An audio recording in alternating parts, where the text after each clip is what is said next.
Hello friends, welcome to glittering code. आज हम discuss करने वाले हैं हमारा first data structure which is an array. तो एरे क्या होता है?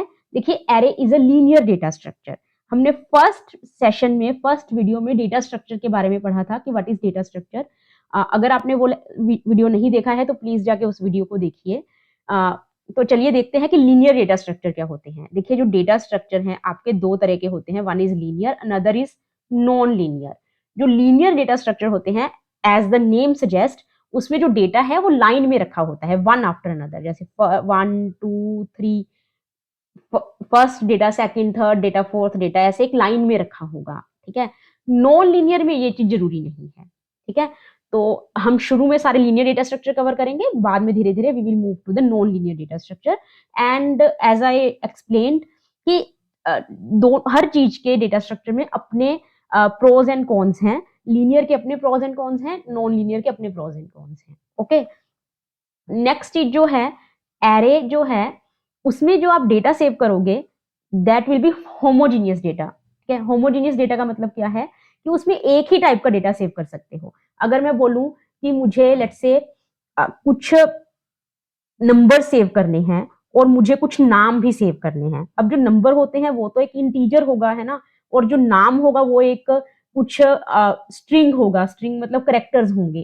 तो इन दोनों को इकट्ठे नहीं कर सकते। आपको नाम का अलग एरे बनाना पड़ेगा और आपको नंबर का अलग एरे बनाना पड़ेगा। You can not mix. ठीक है। डेटा जो है आपका वो सेम टाइप का होना चाहिए। either it can be integer or it can be decimal or it can be some complex data, okay, but it has to be of the same type. Next is कि जो array है वो memory में store कैसे होता है। देखिए, जो हमारी रैम होती है, एक बहुत बड़ी रैम होती है हमारे पास, है ना, एक बहुत बड़ी रैम होती है। उसमें क्या होती है कि हर लोकेशन का अपना एक नंबर होता है। जैसे मान लीजिए this is the 1000 location, this is the 1004 location.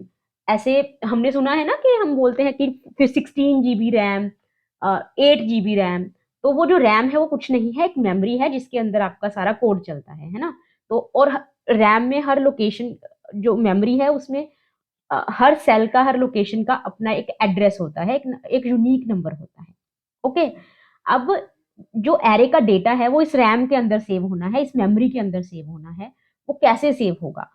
देखिए, कॉन्टिग्यूस मेमोरी लोकेशंस का ये मतलब है, मान लीजिए आपका जो एरे का फर्स्ट डेटा है, पहला एलिमेंट है, पहली आइटम है, वो है 1000 लोकेशन पे सेव है। ठीक है। लेट्स से फर्स्ट एलिमेंट जो है, फर्स्ट नंबर है, वो यहाँ पे सेव है। अब जो सेकंड नंबर होगा वो कहाँ पे सेव होगा? क्या वो कहीं पे भी और रैंडम जगह पे होगा? मान लीजिए जो ये वाली लोकेशन है, दिस इज 2000, क्या वो यहाँ पे होगा या यहाँ पे होगा या यहाँ पे, कहाँ पे होगा? कॉन्टिग्यूस मेमोरी लोकेशन, कॉन्टिग्यूस मतलब एक साथ रखे होते हैं। मान लीजिए जो आपका डेटा है वो 4 बाइट्स लेता है। एक एक आइटम, एक एलिमेंट आपके 4 बाइट्स लेट से लेता है मेमोरी में। तो सेकंड जो डेटा होगा वो कौन सी लोकेशन पे होगा? 1004, यहाँ पे सेकंड डेटा होगा। अब 1008 पे कौन सा डेटा होगा? थर्ड, है ना। 1000, 1001, 2, 3, उसमें तो पहला डेटा 4 बाइट्स तो उसी ने कवर कर ली। और जो फिर नेक्स्ट डेटा है वो 1004 से शुरू होगा, 4 5 6 7 सेकंड डेटा ने कवर कर ली। फिर जो थर्ड डेटा है वो 1008 से शुरू होगा।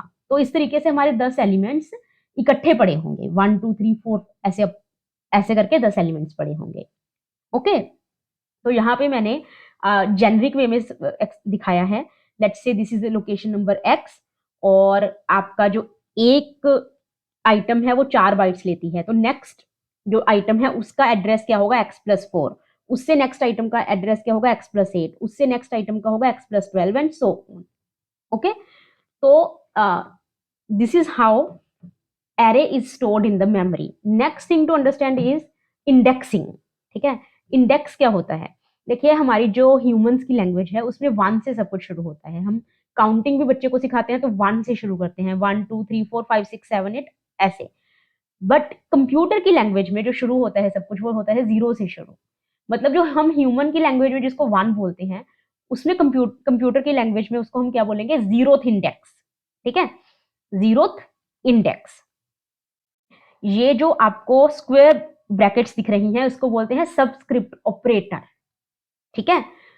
तो उसके बाद है हमारा, मान लीजिए जिसको हम सेकंड एलिमेंट बोलते हैं, वो क्या होगा, कंप्यूटर की लैंग्वेज में उसको बोलेंगे हम फर्स्ट इंडेक्स या फर्स्ट एलिमेंट।